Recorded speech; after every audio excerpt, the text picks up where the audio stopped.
look to be live, sir. I got a notification. All right, what a deal. Hello, everybody. It's Uncle Grumpy, and welcome to Grumpy Tonight.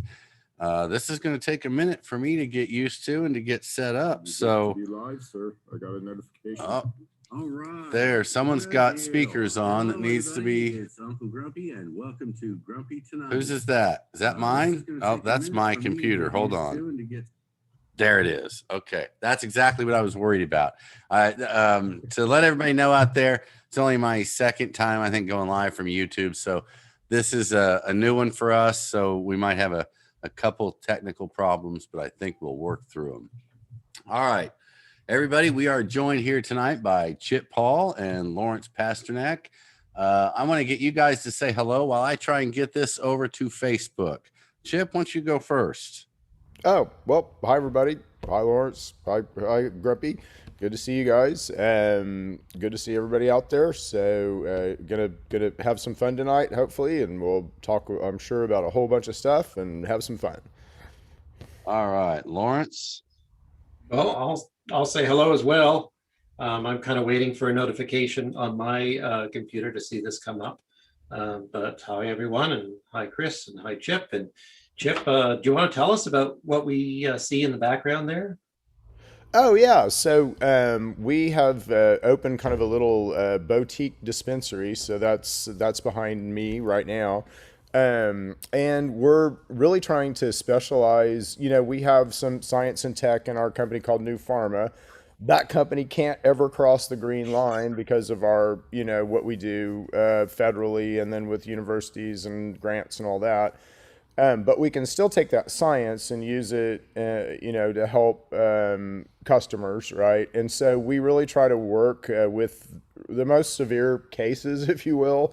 If somebody's got a really severe problem, that's we want them to come kind of to our dispensary, and if we can't find a solution for them, we'll compound for them, things like that. But we just had a really cool patient drive on Friday. I think we had four autistic kiddos, come in, and obviously not in the dispensary. On the other side, we have another office over there that they can come to get their patient recommendations. But we're just excited to kind of be open and helping people a little bit more than we were before. So, well, I'm having a little bit of difficulty here trying to figure out the right way to share this. I bet you guys have already got it there.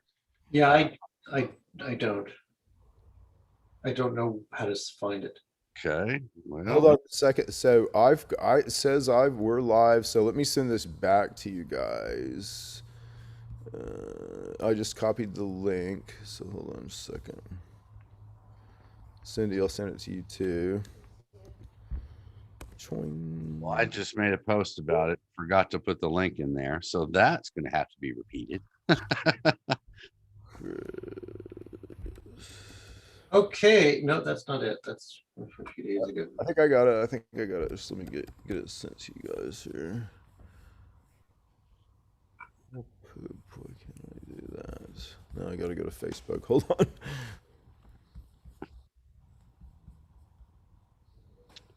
All right, folks, give us just a second here. I think I have finally got where I can tag a few people and we can get this rolling right along. There we go. I'm tagging everybody. Hey, I'll even tag John Eccles, see what he's up to tonight. Okay, Lawrence, I think I just sent it to you. Yep. All right, there we go. It is definitely on there now. I don't know how it's posting or I don't know how it's showing up. People are going to have to click on it probably and switch over. Looks like we've got 3 people watching it now. Okay, so I see it on YouTube, but how do I see it on Facebook so I can see people's comments? I'm not sure, but if they come over to their YouTube page to watch it, they'll be able to you'll be able to see the comments there. I'm not sure if it's going to run in a live feed on Facebook or if it's going to be just the link. I haven't gone over there to look yet. So I just got it posted to Athena's page. I see Pam Mulholland saying hi. Hello, Pam. Hi, Pam. Yeah, I don't know.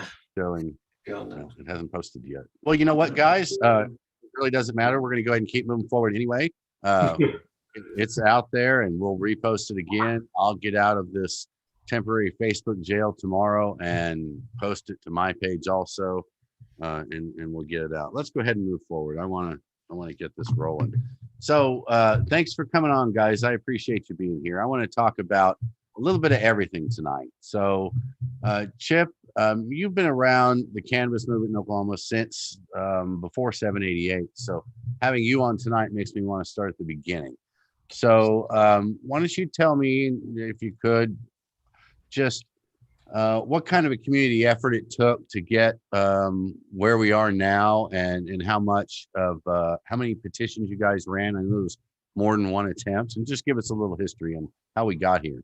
Yeah, sure. I think it's one of the greatest stories, never told, really. I mean, it's going to make a great book someday because so many people were involved and it was really it's a we the people thing, right? So, but everything really, I think everything got started here in Oklahoma when Norma Sapp ran a poll, and it was late 2013, and she asked Oklahomans, would you vote for medical marijuana? And I think that came in at 60 something percent. And that shocked me. I mean, that just blew me away. And then you had a rally in early 2014 that Connie Johnson did at the Capitol. She was Senator Connie Johnson then, or State Senator Connie Johnson.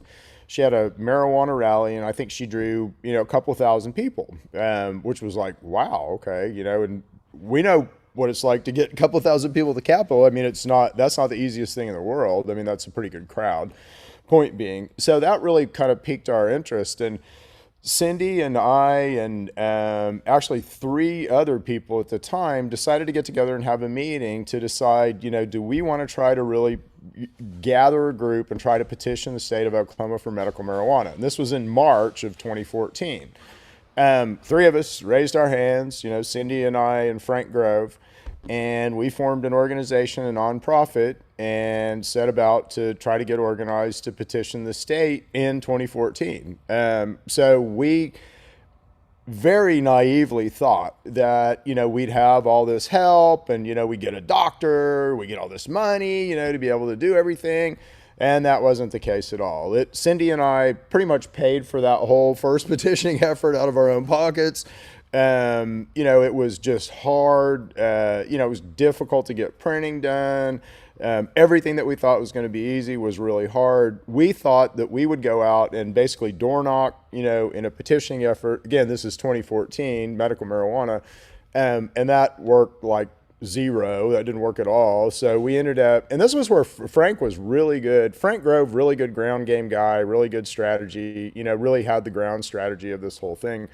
But he came up with a good ground strategy, this tent strategy, which worked really well. And that's what we also used in 2016 when we were effective. But it took us, month and a half to kind of figure that out. So we were way behind, but we ended up getting in that 2014 effort well over 100,000 not well over, but a little over 100,000 signatures, which was stunning. That's 30,000 more than we got in 2016 after 2 years of effort. I mean, 2 years of awareness.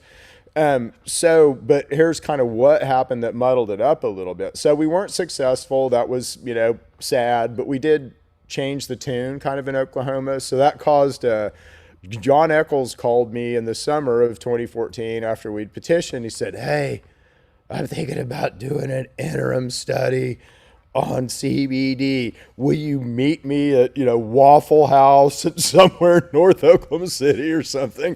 Right. So we go have a meeting and talk about it. And, but he ended up, being very successful in doing that and getting Katie's Law done, which was wonderful.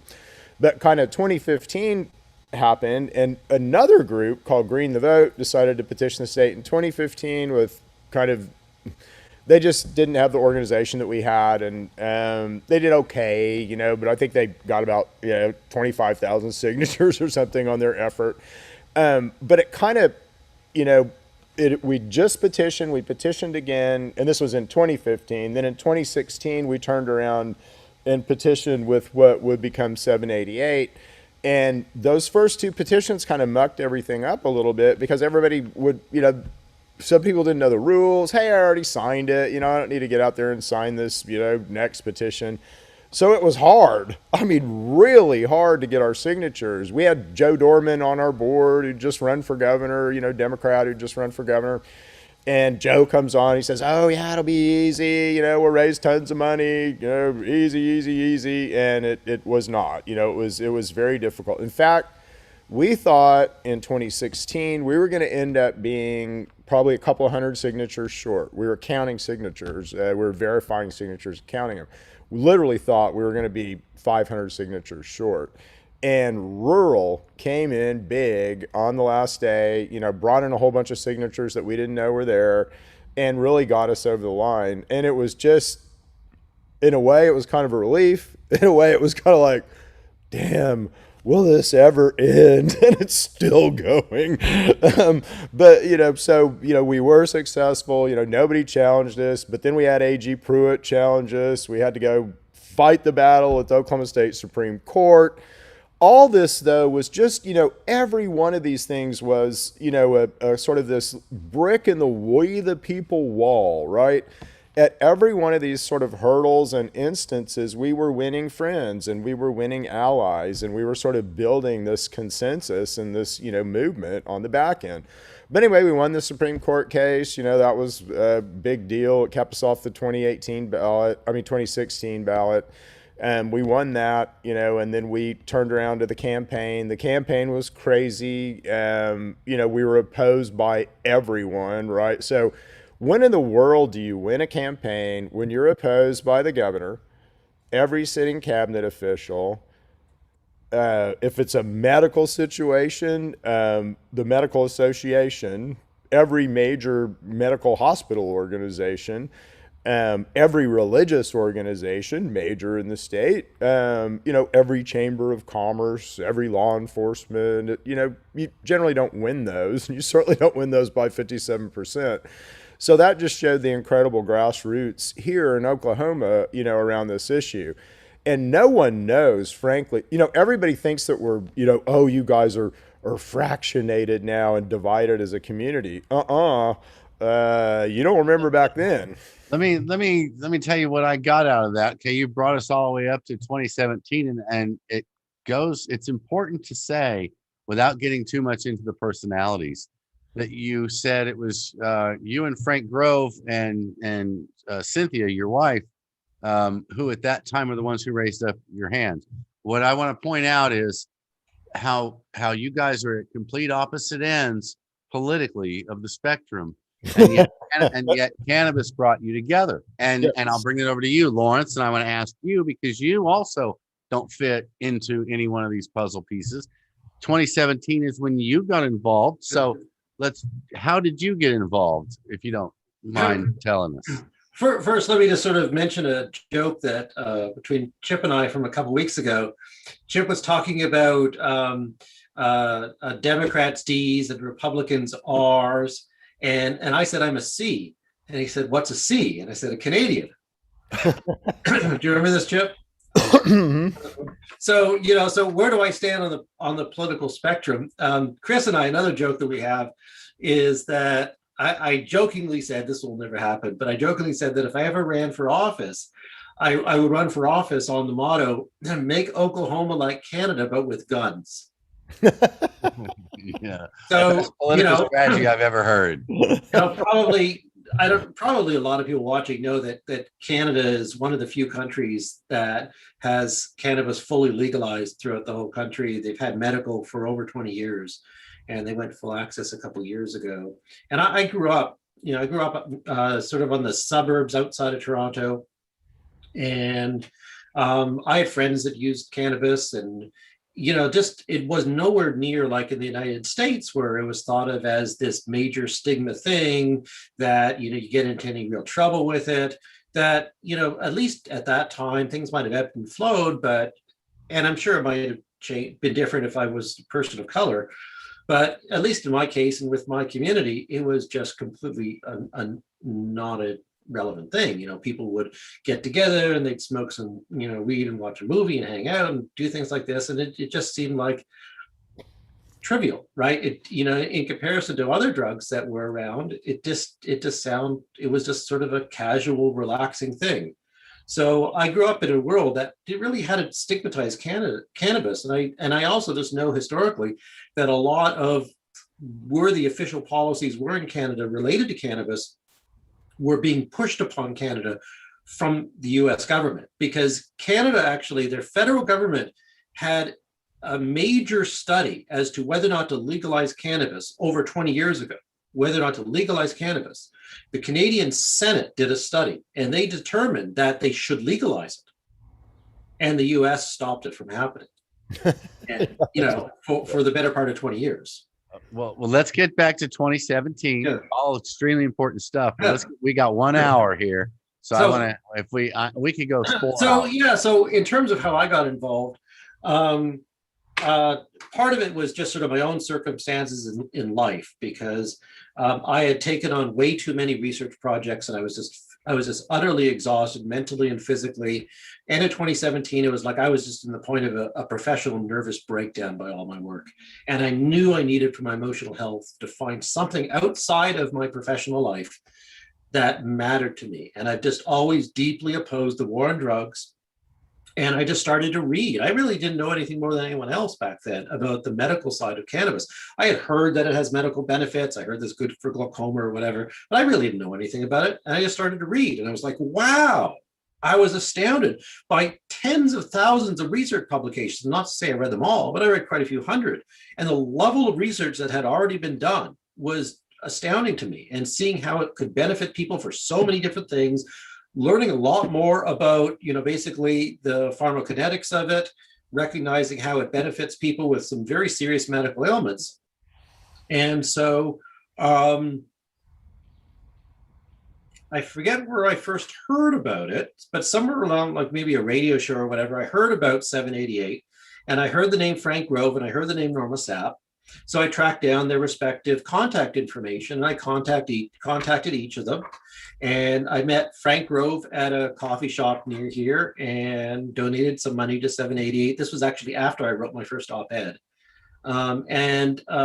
OSU had, the political science department had organized a talk about 788, and Norma was one of the guest speakers. And I had already emailed with her prior to that, and she got lost actually on her way to campus. And so I got out onto the street and I waved her down. We had never met until that moment. And I waved her down, and I got into her car, and I basically brought her to the parking lot. And then we walked into the building where the event was being held. So those were sort of my first moments of encounter with Norma and with Frank. Yeah. It was that same summer, 2017, when I met Frank. It was after I got back from California when I decided to get involved. I was just out there for a month on a farm. I went to a 788 Christmas dinner, and that was where I met Frank and about a half a dozen other OGs, and learned what I learned and realized there was nothing left to do but register people to vote. So that's when I started doing the campaign, riding around the state on my motorcycle and registering people to vote. So look at, think about that. All the different people there from the political spectrum, Chip, Lawrence, myself, Frank, I don't think any one of us all would agree on much. But when it comes to cannabis, we're all at the same table trying to figure out how to move forward. I think that's pretty astounding. Oh, I do too. And, I think we all would agree, regardless of politics, about our, kind of personal sovereignty, personal freedoms, and personal liberties. And I think that's, what just rings the bell with all of us with this issue is it's a personal liberty issue. I have a right to my medicine issue. I have a right to my health, issue. And that crosses any R or D or C boundary, or should. Yeah, I've seen the cannabis community talk about ways they'd like to influence particular elections for particular elected officials. They're mad, they're going to throw them out, or they're going to bring them in, whatever the case may be, for or against.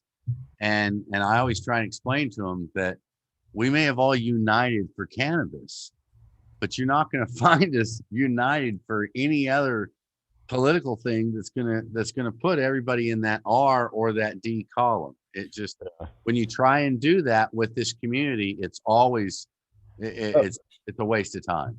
No, and I kind of agree with you.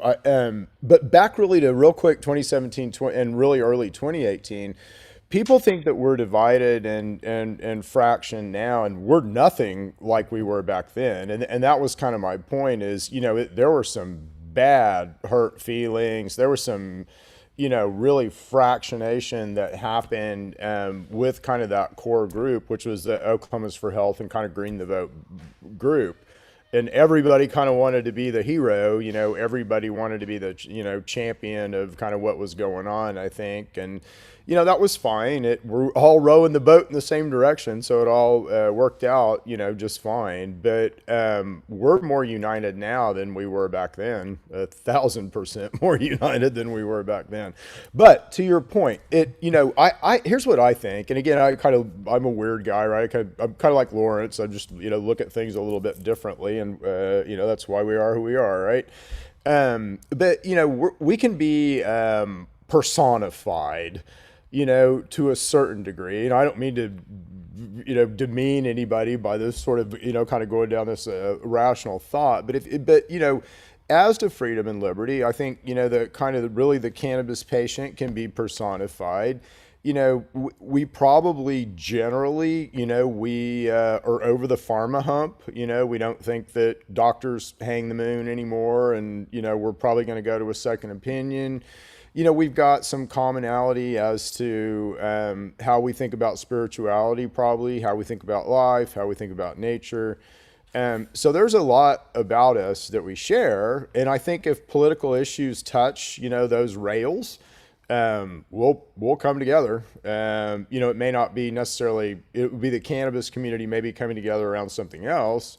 But I think those core things about us, as a community, or 80% of us, if you will, are we would come together around.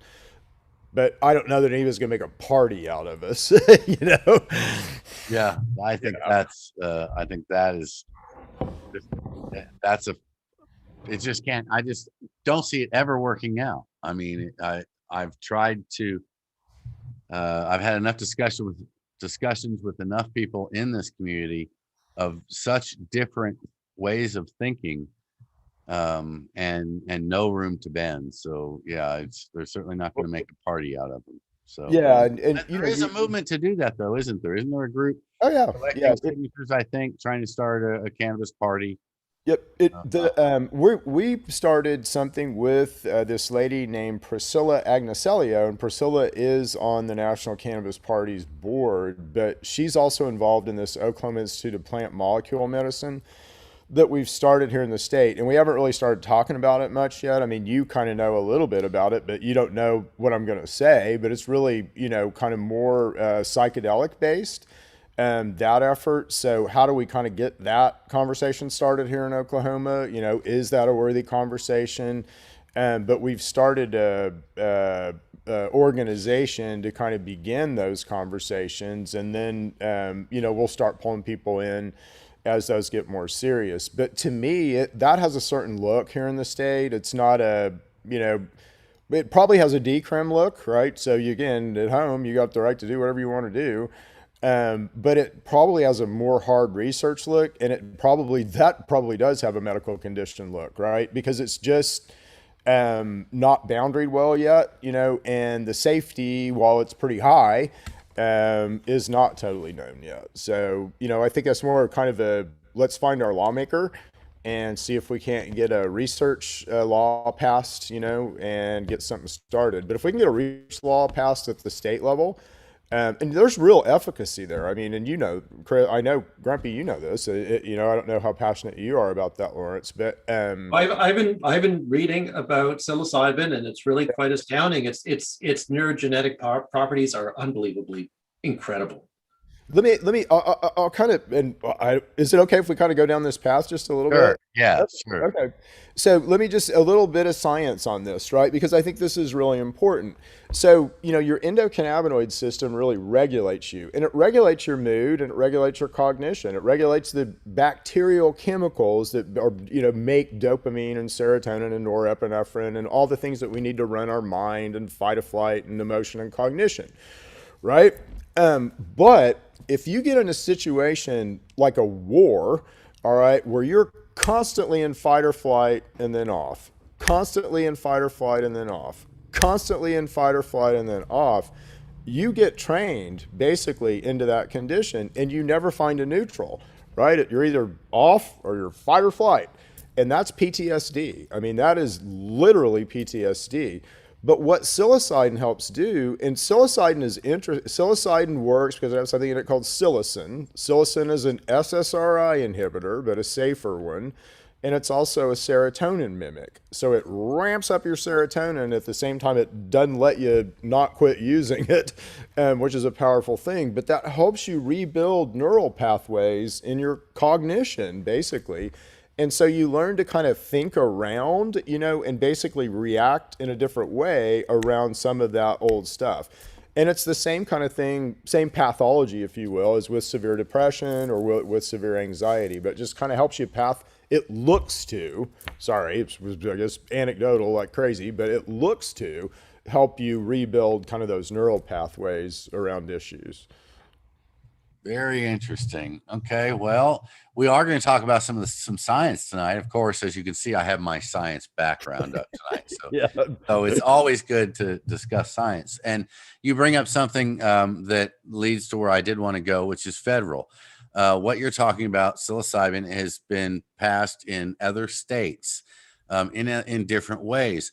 What do both of you, Lawrence, let's start with you. What do you think about, in a nutshell, the way other states are doing it? And Chip, I imagine you have a different idea because it sounds like you already have a way figured out that you want to try it here. But go ahead, Lawrence, you first. Yes. Excuse me. So far as I know, the only path right now is decrim. I know that there's discussion in some states, California, for instance, of having a retail market, but so far the only legalization thus far has been decriminalization.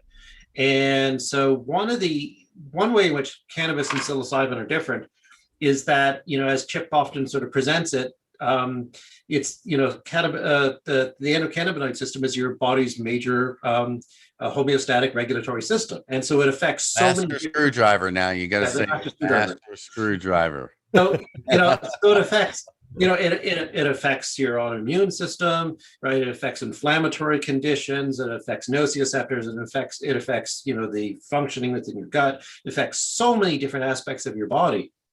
Whereas, even though, as Chip mentioned, that psilocybin pertains to the serotonin system, which likewise has a systemic relevance, most of the benefits that we're aware of pertaining to psilocybin is cognitive. And so rather than it being the kind of thing that could treat 40 different or 500 different conditions like cannabis can, sort of the window of what it could treat so far as we know really is matters of anxiety, depression, PTSD, mental disorders. And it does that. Part of the mechanism, as Chip indicated, is through neurogenesis. It basically has this amazing ability to build effectively new wiring inside the brain. So if you're kind of in this pattern of existing wiring going through the same channels of thought, it can create new wiring. And SSRIs kind of do that as well, but with lots of problems, right? So what this could do is, it's kind of like, the best way, in my opinion, for a person to take an SSRI is to take it for something like 6 weeks. Once it hits that efficacy point, after say 4 weeks, take it for a couple more weeks and then stop. Because I wonder, Chip will understand this. I wonder whether or not the benefits beyond that are just convergence to the mean. Okay, so back to the question, what do you think of the way states have done it? Do you think that that's the right way to do it, or? Because we've only gone that far. So given that scientific sort of approach, right? Given the particularity of efficacy, right, and maybe the window of efficacy being much shorter, it's something that you might need to periodically go to, right? Something that you might want to dose every couple months. Yeah, it's it's the behavior and stuff with something like mushrooms or mescaline or any of this stuff or ayahuasca, right? It's going to be different. It's going to be kind of it needs to be. Oh, I'll tell you I'll give you this. So I was on this panel in Houston, and I was doing my thing at an expo in Houston, teaching on the endocannabinoid system. But then somebody said, "Hey, we had a speaker not show up. You want to be on this psilocybin panel?" I'm like, I guess so.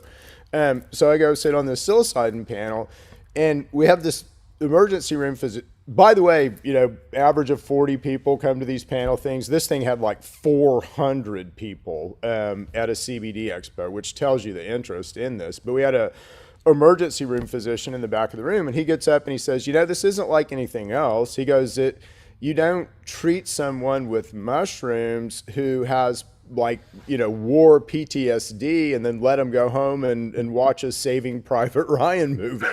Yeah.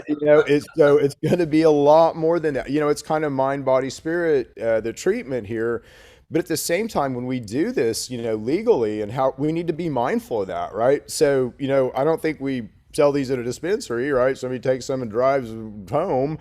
It needs to be under a doctor's care. It needs to be a little bit different. Yeah. So I think we have that conversation because I don't know what that looks like. let me build that. Let me build that into both regulation and science, because I think Chip and I are really very much on the same page here. And so imagine this. So, the psilocybin has this incredibly fast, powerful neurogenetic effect. It could basically create a whole bunch of new neurons, right? New neuronal pathways. So what's going to get created, right, once you take your psilocybin is going to depend upon what's going on in your head at that time, because it doesn't just create new neuronal pathways, it creates astoundingly dense, thick neuronal pathways, double the normal density. So if you go home and you watch The Exorcist or something, right, then there's a much higher risk of basically a psychotic episode, right? Yes. It'll be emotionally destabilizing.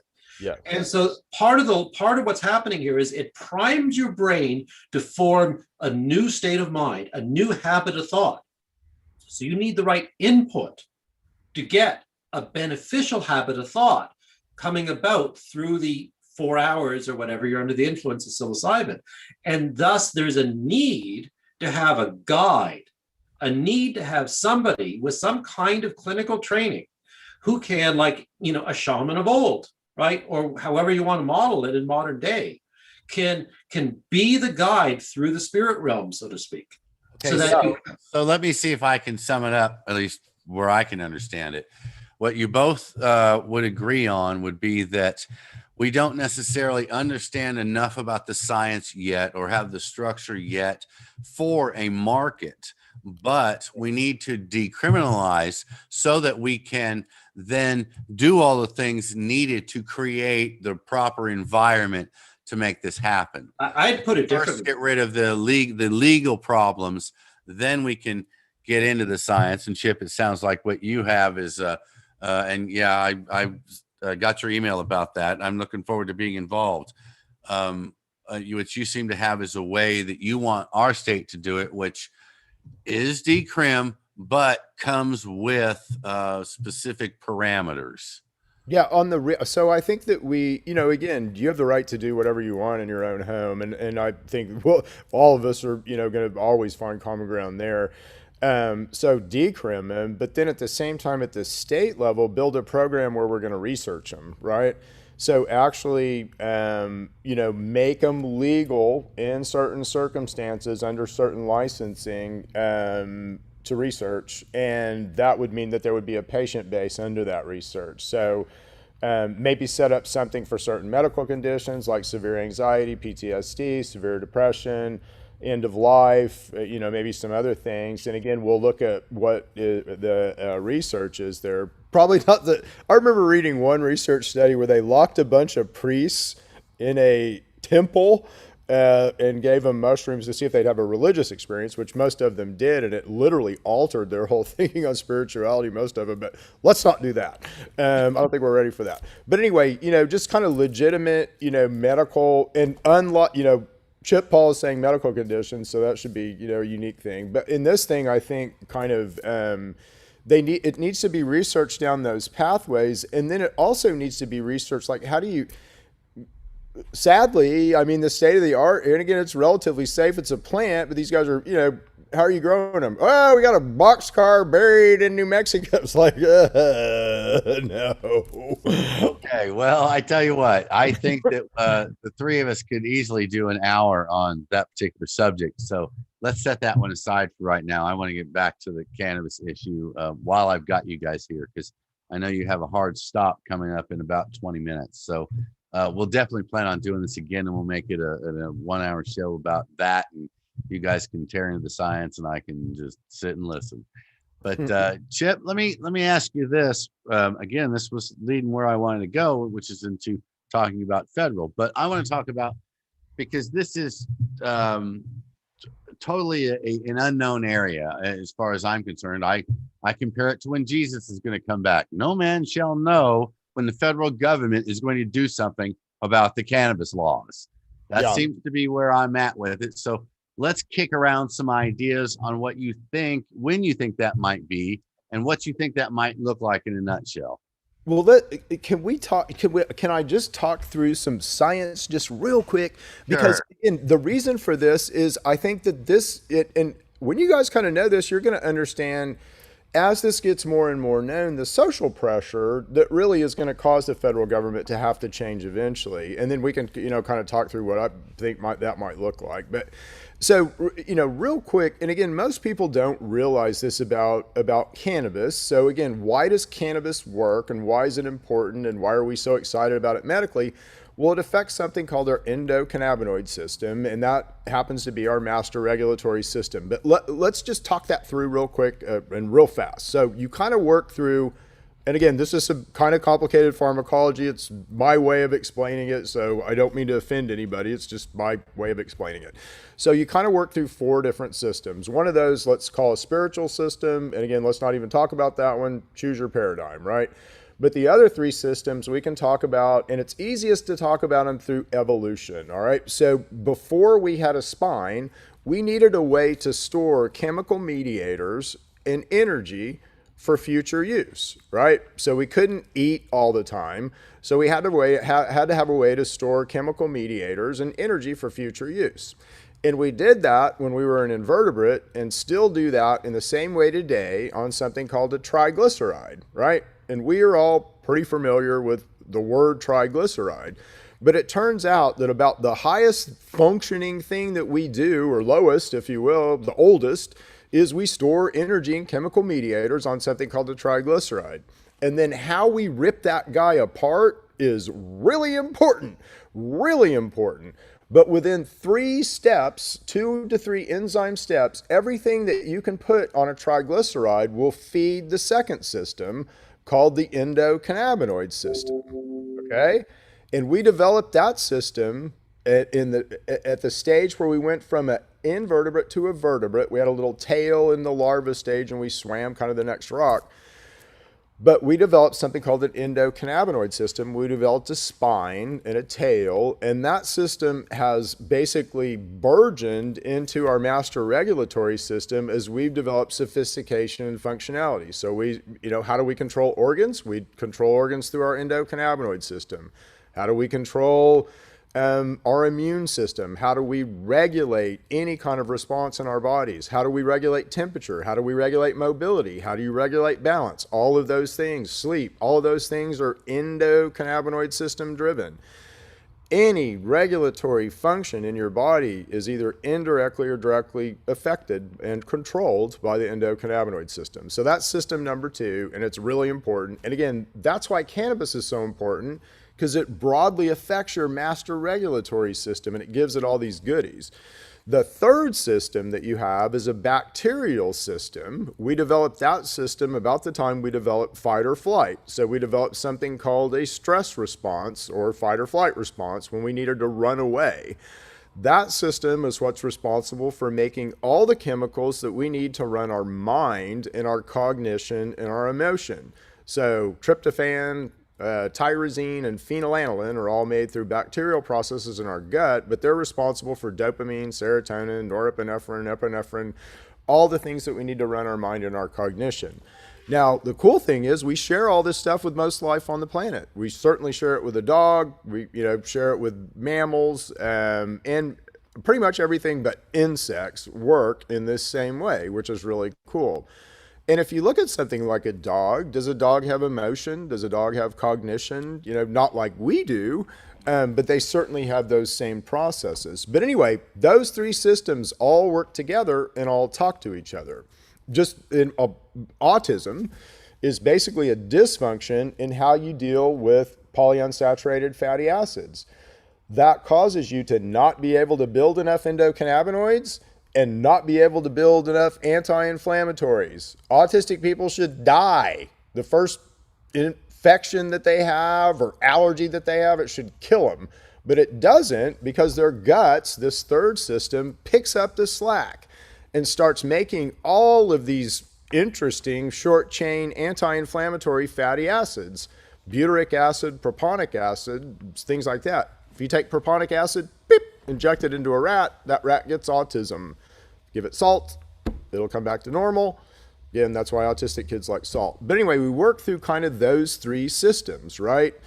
And again, you can take common and known science, there's a lot around a triglyceride, and you can, sorry, there's a bug in here, and you can kind of extrapolate that into unknown stuff. There's a lot of anecdotal out there and a lot of bench studies, the endocannabinoid system, and then how that relates to another known system, which is this bacterial system.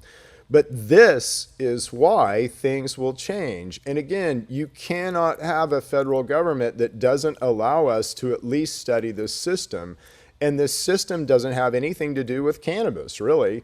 But universities are hesitant to study it because of the situation that it's associated or appears to be associated with cannabis. So, point is this, and sorry to kind of go all the way, come here to Sikkim to make the point, the science will pressure the change if it doesn't happen already. If it doesn't happen socially, the science will pressure the change, because the endocannabinoid system it's the pharmacological target of the future. It's, the fact that everybody isn't studying it is just, it's mind-blowing to me.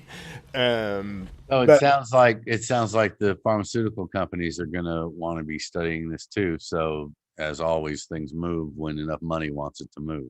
But bear in mind that if it's science driven, then the kind of reform we're going to see will be things like Sesame, right? In the same way that, so, and again, here's just what in the same way, why, so, and again, consumer driven too, obviously. It's, $1 billion industry here in Oklahoma now, right? Hold on a second. What is that? We need to know what that is. Lawrence just mentioned. It's a synthetic opioid. It's a synthetic cannabinoid. All right, that's what we need to know. Go ahead, Chip. Yeah. So, but I just, so think about what's happened with hemp, right? And I think it's just going to kind of go the same way. And I think that the federal government's going to punt on it like they did hemp, right? So it's just going to be marijuana bill 2022 or whatever it is. States, it's up to you. FDA, you get involved with it, state boundaries, right? I think they're going to defer to state ag and state health to set the rules in the state, because there are already so many state programs. And again, they can't squash our sovereignty. And that's being shown now nationally in a big way. So, okay, so you see states' rights. Yeah, absolutely. Yeah. Lawrence, what about you? You see the same? So there's something called the States Act from, I guess, about 2 years ago now, which pretty much is doing what Chip has in mind, which is the federal government says it's up to each state to decide what they want to do with cannabis. But what's going through the federal system right now, what has the most prominence is what's called the MORE Act. And the MORE Act is a very D type of thing, because it has a lot of basically socially progressive, restorative justice aspects to it. And so when I think about the potential of these bills, the filibuster is going to block the MORE Act, right? Partially on just ideological purposes, because legalizing cannabis is so hard for the old timer R's to swallow. Add in all this D stuff, and there's no way it's going to happen. But little old States Act is sitting behind here, background, saying, "Don't forget about me, everybody. States' rights." no big, government structure here to redistribute the wealth from cannabis.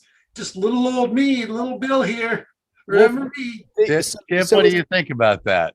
Well, what I think, so again, as much of a thin thread as marijuana hung on, and that's the Cole Amendment, really, that's what started all this. And now it is what Lawrence is mentioning, the States Act and basically our sovereignty as a state.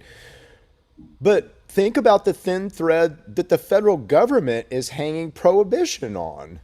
Who are they to tell us this is wrong and illegal, right? And that's as thin of a thread as the damn Cole Amendment, frankly. Okay, great. Then I've got a perfect segue here. Thank you for bringing that up. This brings me to something we mentioned before the show, something that's recently happened. I want to get both your opinions on why the federal government would get involved now. And what I'm referring to is our own Senator Jim Inhofe requesting, from what I understand, to be $4 million from the federal government to help shut down a particular list of about 120, from what I understand, it grows throughout the state. They have a list, from what I understand. We will have Mark Woodward, the OBNDD, on here tomorrow night to ask the OBNDD, but I'm not so sure we're going to get a straight answer. And Mark's a friend. I love him to death, but I'm not so sure we'll find out what politics is really going on behind the scenes. I'd like to know what you guys think about this. And we have about 12 minutes before we have to do a hard stop. So I want to get into this one. Can I start? Chip? Oh, go ahead, Lawrence. Yeah, sure. So there's something called the Rohrerbacher Farr Amendment, which is actually now the Rohrerbacher Farr Blumenauer Amendment. And basically it's a rider to spending omnibuses, which says that the federal government shall not expend any resources to interfere with state legal cannabis activities, state legal medical cannabis activities. So it says to the DEA and to any other agency, you're not allowed to spend one dime. You're not allowed to spend one billable man hour. You're not allowed to spend any valued resources whatsoever in stepping into a state with a medical marijuana program and interfering with personal access, interfering with grows, interfering with processors, interfering with dispensaries, and so on. That's federal law. And that's currently enacted. That's currently the law. Okay. Basically it's the sovereignty line. And again, this is such a good discussion because this is going to, believe me, this will come up in the next year or two, trust me. But if the federal government cannot interfere with a sovereign state's rights or a state exercising those rights. But when our state basically has criminal activity that crosses state lines into another state, by very definition, that's when the federal government can get involved. So, if these funds are, and you might ask, Woodward this, but if the funds are petitioned to where they're going after interstate, transport, or there's RICO violations involved in basically how those funds are moving around, then that's copacetic. I mean, that federal funds and the FBI, frankly, can get involved in all that, right? But if it's just our state business, negatory, stay out. Right. There is the issue of the supremacy clause, right? So the supremacy clause in the federal constitution does say that federal law trumps state law. And that's adjudicated basically to say that the states don't have to comply with federal law, but the state can't engage in an action that is in direct violation of federal law. But how that direct violation is interpreted, different courts have interpreted it in different ways. And again, can the federal government set up, just like prohibition, again, that's a thin thread, man, because that, do they have the right to do that? And that no one's challenged that. But again, because they can set up a sovereignty situation around that, and that's, BS, right? Okay, so let me throw out a scenario and see what you both think of this. So, because this is what I see in my head, maybe it's just me, helicopters and DEA agents dropping from ropes and raiding grows throughout Oklahoma. And now this has happened in California. Am I not right? I mean, am I correct? A number of states, Colorado too. Yeah. Okay, so well, hold on. Go ahead, Chip. Hold on. Let's not not, again, if that happens here, really, it's, baby, it's torches and pitchforks time. But Uh, is it yeah, it because all they're absolutely going to have is. to do, no, hold on, all they're going to have to do is say that this was an illegal grow. They refused to get along with Oklahoma law. So again, I think that it's conditioned and boundaried. So if you've got these guys, you got these guys up in California that are running illegal grows, and the county gets tired of them, or the sheriff or whatever, after a certain time, and he calls the feds and says, clean them up. And that happens a lot, but those are illegal grows. They've tried to probably deal with them. They probably tried to get them licensed, all kinds of things, right? So, Dr. Williams will, be on our little, show tomorrow, and I'm gonna, kind of put her on the spot about some things. But you guys know her. You've talked to her. She's not a ill-intentioned person. She's not out to, shut us down as an industry. And Mark Woodward is not a ill-intentioned person. The governor's not an ill-intentioned person. These people, there's not a, if there is probably a deep state here in Oklahoma, but it isn't those people. But we have the requests. My gut reaction is first to where the request comes from, because his office, Senator Inhofe's office, still replies with the same response that they have since before we passed 788. What's Inhofe's job? Well, what he does? Well, I would think his committee assignment, and I'm just saying, he's chairman of the defense committee, right? So he's Inhofe is a senior senator, and I don't know what they're trying to do, with that money, but I would just hope that, there's no agenda with that. And again, I think we're all sensing that there's some kind of agenda with that. I would hope that if there is an agenda with that, it's all the foreign interest, and foreign ownership that we all know has kind of happened. So let's go back to the Rohrerbacher Farm Amendment. The reason why that came into being was because of DEA action against lawful state operators. It was, wasn't it Missouri? It was something that had to, because Rohrerbacher's from Missouri, wasn't it? But it was something else. Well, I don't know if it was drugs. It was something. No, this is a rider specific to medical marijuana. Yeah. Okay. Yeah. And so I think it goes back to 2014, if I recall, the first year that gets renewed. But basically, what was happening was state legal cannabis businesses in California and elsewhere were getting raided by the DEA. All right. They were not engaged in interstate commerce. They were not acting outside of state law. They were lawful actors within the state that the federal government didn't like. Hold on. Okay. So, and this is the thing about California that nobody really realized for a long time. And again, Sydney and I, we've studied the heck out of this, but the way that California was set up was local control, right? And this is why you'll hear that, with everything that we're doing lately, and we don't want any local control for this reason. Because what you do is you'd have a city that said, okay, it's okay to have dispensaries now. And you'd have 6 or 7 dispensaries open up. And then the city council would change. They say, nah, shut them down. And then they wouldn't shut down. And then they call the DEA, raid them. And that happened. We're talking about, I think we're talking about different things, because that, that's going on with the rec in California, but I'm talking about back. No. This is when they first passed the law. That was why they did this whole thing, was to basically say, no. You can't willy-nilly basically change the local laws and then shut down these businesses and call the DEA in. Let me make my point that I wanted to make. The point that I wanted to make was the Rohrerbacher Farm Amendment came in to say to the federal government, you cannot interfere with a state licensed, state legal entity. Right. So if there's a dispute over, jurisdiction with regards to a city, that's not the DEA's job.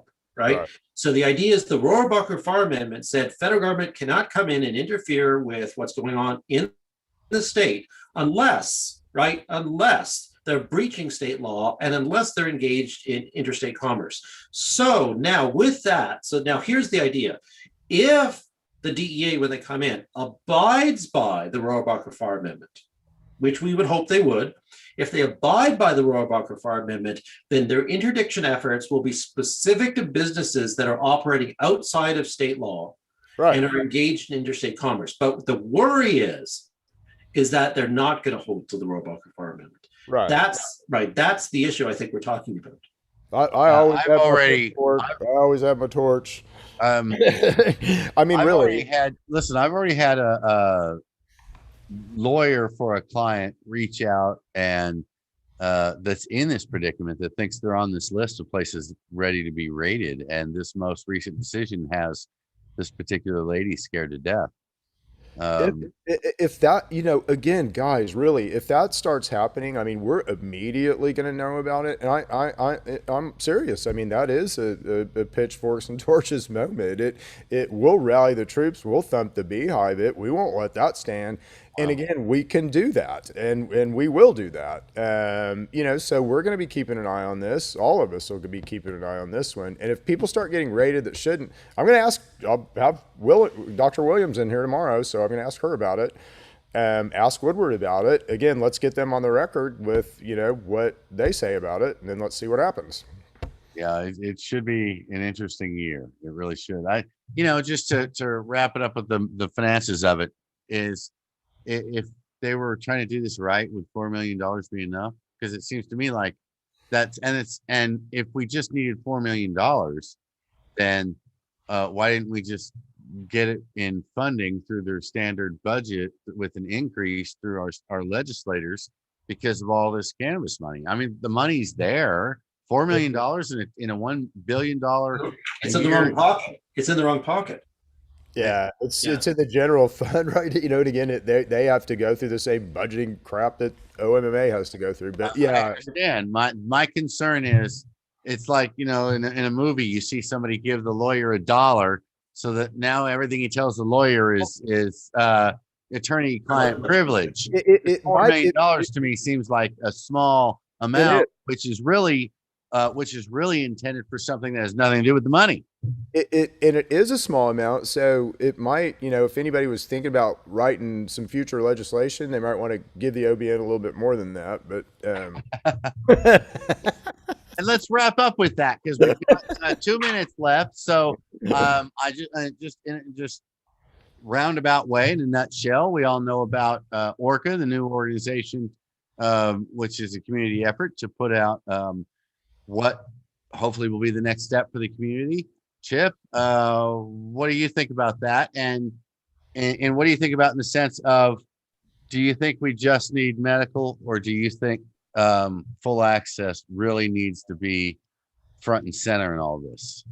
I think that, I think sort of adult use is that's eventually going to happen. So I just want to see that happen where it doesn't wreck the medical program, because the medical program is really my passion. And I just see this, Oklahoma can be this gem really of kind of future, research and kind of and when I say pharma, what I'm talking about is where kind of the natural products pharma movement will go.